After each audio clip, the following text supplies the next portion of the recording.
네, 매부원 여러분 안녕하십니까. 오늘은 빌딩 시장 전문가 정성진 어반에셋 매니지먼트 대표님 모시고 말씀 나눠보겠습니다. 안녕하세요. 네, 안녕하십니까. 어반에셋 매니지먼트 대표이사 정성진입니다. 부동산 플랫폼 붓땡톡도 하고 있습니다. 네. 예, 어반에셋 매니지먼트 일단 이 회사는 어떤 일을 하는 회사입니까? 부동산과 관련된 전반적인 시세 조사 그리고 또 거래, 부동산 시황 전반적인 걸 파악하고 있습니다. 자세한 얘기 우리 얘기 나누면서 더 여쭤보도록 하겠습니다. 네.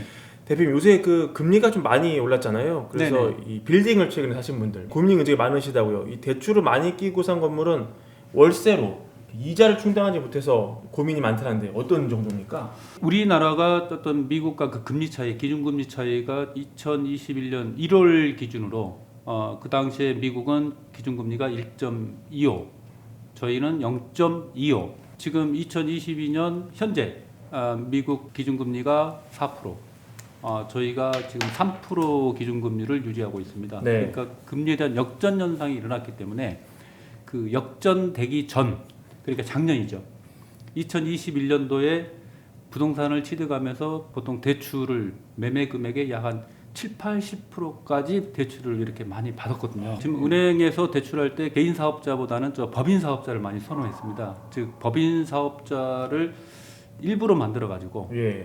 대출을 보통 한 평균 약 한 70% 정도 대출을 은행에서 해줬습니다. 와. 근데 그 당시에 금리는 낮았기 때문에 그 레버리지 효과를 많이 일으켜줬지만 지금 금리는 보통 한 5%까지 이렇게 높게 지금 형성돼 있다 보니까 네. 빌딩에서 나올 수 있는 그 임대 수익은 이자를 감당할 수 없다. 지금 그렇게 보고 있습니다. 생돈을 이자에 내야 되는 뭐 그런 상황까지 간 것이네요.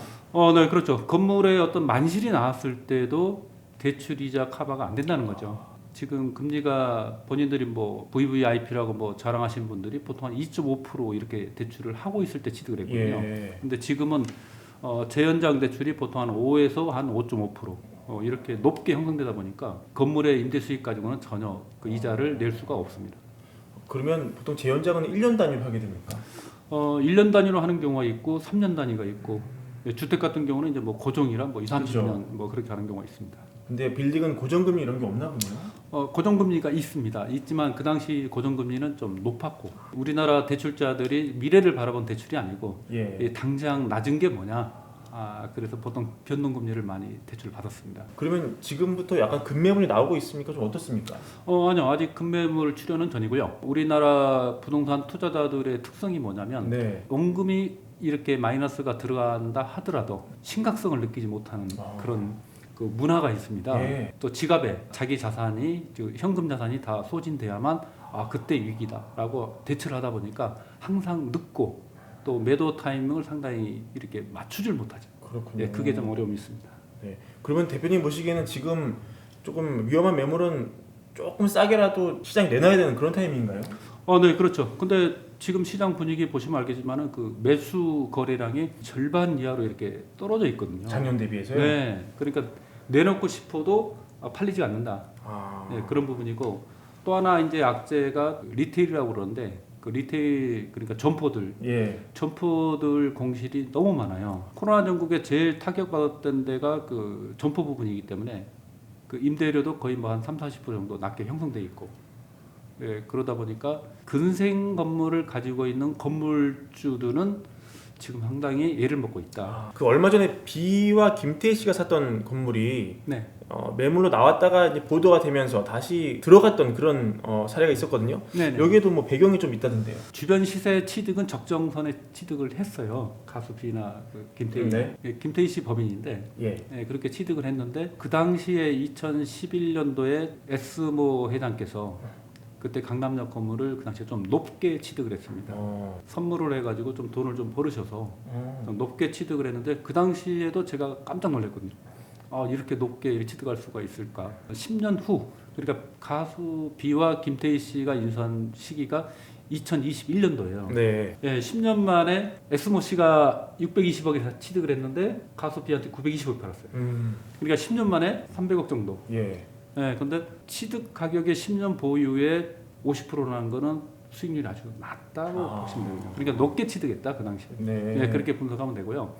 그 아까도 말씀을 드렸지만은 코로나 전국의 근생 부분들이 상당히 타격을 많이 받았습니다. 타격을 많이 받다는 것은 공실이 일어났고 그다음 임대료가 거의 30-40% 떨어졌고 가수비가 취득한 건물이 근린생활시설 건물이에요. 강남역에. 그래서 이 타격을 너무 많이 받다. 아직 등기부상의 어떤 론 금액은 나오진 않았지만 아마 거의 뭐 한 50% 이상은 돈을 일으켰지 않은가 이렇게 보고 있고요. 아무리 신용이 아주 우수한다 하더라도 거의 4%를 계산하더라도 어마어마한 이자를 1년에 납부를 해야 된다. 취득은 좋은 자리에 취득은 했지만은 그렇게 큰 수익은 내고 있지 않다. 뭐 그렇게 보고 있습니다. 예. 그 비와 김태희 씨가 매물 남았을 때 그 원하는 가격이 1,000억이 후져 넘었던 것으로 기억을 하거든요. 그게 좀 높았었나요, 그러면? 네. 그렇죠. 그 당시 내놓은 가격은 또 매수가 없는 상황에서 내놓은 가격이고 지금 시중에 보통 한 1,300억, 뭐 1,400억 뭐 그렇게 시중에 가격이 나와 있었습니다. 매수세 자체가 없었고 또 워낙 그 유명인이 이렇게 매각에 대해서 이렇게 소문나는 걸 상당히 싫어하는데 그렇군요. 소문을 나는 바람에 잠잠해지면 그때 다시 한번 생각해보자. 그래서 이렇게 걷어들였습니다. 걷어들이는 거군요. 네네. 안 팔겠다고 일단은. 네네. 비와 김태희 씨는 현실적으로 이 자기들이 산 가격 이상으로 받을 수 있는 지금 상황입니까? 아니면 어떻습니까? 지금 불황 상황에서도 그 1,000억대 자산가들은 큰 변화는 없습니다. 최근에 뭐 가상화폐 거래소들, 이 불황 시국에 또 주식으로 돈을 버는 자산가들이 있거든요. 네. 그 자산가들은 위치를 먼저 보기 때문에 또 향후를 바라보고 또 그분들은 또 론을 많이 일으키지 않습니다. 현금 막치기를 하는군요. 네네, 그렇죠. 아마 물건을 내놓으면 그래도 매수는 나오지 않을까 그렇게 예상합니다. 강남역 일대 아주 뭐 가장 핫한 자리는 그 평당 얼마 정도라고 봐야 되는 거예요? 강남역 핫한 자리는 이제 평균 평당 한 7억 원 정도 그렇게 형성돼 있고요. 가수비가 취득한 금액이 거의 한 6억 9천, 거의 7억 가까이 되는 걸로 지금 돼 있습니다. 그러니까 강남역에서 지금까지 거래된 가격 중에 가장 높은 가격에 지금 거래가 됐습니다. 위치가 엄청 좋은 곳인가 보네요. 그러면. 뭐 지하철 대로면 강남대로니까요. 그 자리는 거의 뭐 A급지라고 볼 수가 있습니다. 근데 한 가지 단점은 이제 토지 면적이 작고 네. 또 건물 연면적이 뭐 900평이 안 되다 보니까 그 건물 연면적에서 나올 수 있는 임대 수익의 한계가 있다. 뭐 그렇게 보고 있습니다. 하지만 그걸 헐고 다시 지으면 그런 상황은 아닌가 보죠. 근데 헐거진다 하더라도 연면적에 대해서는 큰 차이는 없습니다. 지금 같은 그 건폐율이 많이 이렇게 차지하고 있기 때문에 다시 짓게 된다 그러면 그 임대 공간이 좀 작아지지 않을까 지금 그렇게 보고 있습니다. 알겠습니다. 과거에도 금융위기 이후에 이 빌딩 시장이 한번 굉장히 안 좋았던 적이 있었거든요. 그때 저렴하게 줍줍한 분들은 뭐 10년 넘는 시간을 보내면서 정말 많은 돈을 번 것으로 알려져 있는데요. 자, 지금 이렇게 금리가 올라서 빌딩 시장이 한번 흔들릴 때 언제쯤 좀 투자 적기가 올 거로 보시는지, 좀 돈이 있으신 분에게. 투자 조기는 아무리 부동산업에 오랫동안 종사를 했던 사람이라 할지언정 어느 시기다라고 이렇게 짚기는 그렇고요. 이렇게 시기가 언제 해야 된다 뭐 이렇게 한 사람은 모르겠어요. 너무 자만심 가지고 하는 건지 모르겠지만 이제 흐름만 제가 말씀을 드리면 과거와 현재, 그러니까 위기가 우리나라에 약 한 2번, 지금 뭐 이번까지 한다면 한 3번 정도 볼 수 있는데 과거의 위기는 회복 시기가 기간이 짧았습니다. 그러니까 뭐 5년 만에 회복했다. 뭐 리만 사태 같은 경우도 이제 몇 년 만에 회복됐다. 가면 갈수록 그 회복 시기가 늦다 이렇게 보시면 됩니다. 그만큼 우리나라 경제력의 어떤 그 기초 기반이 좀 약하다. 그렇게 보고 있고 또 금리 영향을 너무 많이 받고 있다. 소두에 말씀드렸지만은 미국 금리가 올 초에 저희가 1%가 높았어요. 근데 지금은 1%가 낮습니다. 그죠. 그래서 해외 자본도 많이 유출될 걸로 지금 보고 있는 거고. 그리고 다시 이렇게 회복되려고 그러면 아마 장기간 한 6, 7년은 더 소요되지 않을까. 그렇게 보고 있는 거고. 아까 말씀드렸지만은 우리나라의 그 원금이 소진돼야만 위기를 느끼는 시국이라.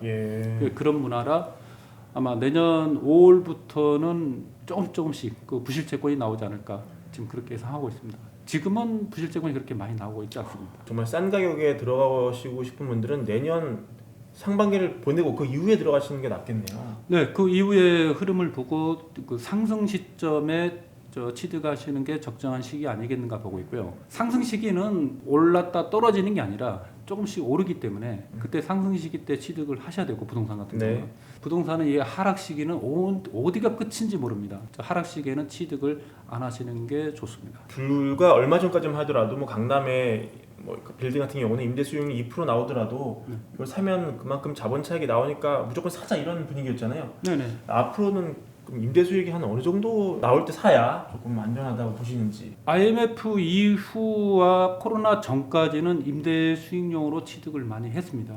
투자 상품으로. 네. 코로나 전국에는 부동산을 보유에 대한 보유 수익, 그다음에 처분에 대한 양도 소득 뭐 그런 부분을 이 두 가지를 보는 게 아니었고 지금 문화는 뭐냐면 자기 자산에 어느 지역의 건물을 그냥 사고 싶다. 지금 수익 분석이 점점 희미해지고 있다.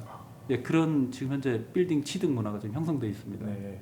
그리고 법인 같은 경우는 이제 좀 뭐 애국과 마찬가지로 취득의 문화가 거의 이제 비슷하게 떨어졌거든요. 그거 뭐냐면 그 당시 애국인들이 한국에 부동산을 투자를 할 때 오피스건 건물이든 내가 그 자리에 들어가 가지고 얼마 수익을 올리겠다. 그걸 먼저 봤거든요. 근데 우리나라 그 수요자들은 자기 회사에 대한 그 향후 미래에 대한 수익 가치를 생각하는 게 아니고 임대료만 좀 깎아달라. 주 업무가 자기 사업인데 임대료 깎는 게 주 업으로 막 이렇게 밀어붙이고 많이 했었거든요. 예. 근데 애국은 그런 문화가 아니었다. 지금 현재 오피스 임대나 리테일 점포 임대나 아니면 건물 취득은 자기가 스스로 마음에 드는 건물을 그냥 선택한다. 예, 그렇게 돼 있습니다. 그러니까 임대 수익 가지고 건물을 취득한다라는 거는 이제 나올 수가 없다. 계산이 자체가 안 됩니다. 그래요. 기준금리가 1.25%대 취득했던 건물들이 보통 한 수익률이 한 2.5에서 3%대였거든요. 대출금리가 지금 어마어마하다 5%, 보니까 6%인데. 예, 임대 수익률로 취득하겠다 그러면 이제 물건 자체는 없다. 혹시나 그러면 건물 가격 자체가 떨어져가지고 임대 수익률이 나오는 뭐 그런 현상이 나중에는 벌어질 수도 혹시 있을까요? IMF 때나 리만 사태 때는 자산 가치 하락, 즉 부동산 가격이 하락으로 인한 어느 정도 수익률은 이렇게 맞춰졌거든요. 근데 지금은 대출자 건물들은 가격을 좀 낮게 떨어진 추세고, 그다음에 자기 현금으로 취득한 건물들은 이 매매 자체도 안 할 뿐더러 그 가격이 떨어지진 않죠. 가장 큰 이제 문제점이 볼 수 있는 게 이제 꼬마 빌딩들이거든요. 네. 법인 취득이 약 한 20%, 그리고 개인들이 취득한 게 한 80%입니다. 현재 우리나라에. 그 80%가 과연 내년 5월에 어떤 변화가 일어날지 그것도 한번 지켜보는 게 좋겠습니다. 꼬마 빌딩 같은 경우는 좀 시세가 하락해서 떨이 매물이 나올 여지가 좀 있긴 하겠네요. 본인 스스로 물건 나오는 것보다도요. 제가 보기에는 좀 부실채권으로 처리가 되지 않을까. 지금. 나올 수밖에 없는 상황으로 내몰리는 게 많겠네요. 네네 그렇죠. 은행에서 너무 대출을 과하게 했다. 네, 그렇게 좀 보고 있습니다. 보통 이자를 3개월 연체하면 경매 시장으로 넘어가게 됩니까? 네 그렇죠. 3개월 연체하게 되면 은행에서 내용 증명을 발송을 하죠. 추가 담보를 요구하든가. 뭐 그래도 안 되면 경매 신청을 하게 됩니다. 그렇군요. 그럼 주제를 바꿔가지고 지금 우리 정 대표님이 어바네스 매니지먼트라는 어떤 이 빌딩 거래를 축으로 한 그런 회사와 함께 부땡톡이라는 플랫폼을 또 운영하고 계시더라고요. 어떤 네. 플랫폼인가요? 부땡톡은 뭐 이름부터가 약간 촌스러운데요. 부동산에 어떤 투자를 하실 분들 이 정상에 좀 서라.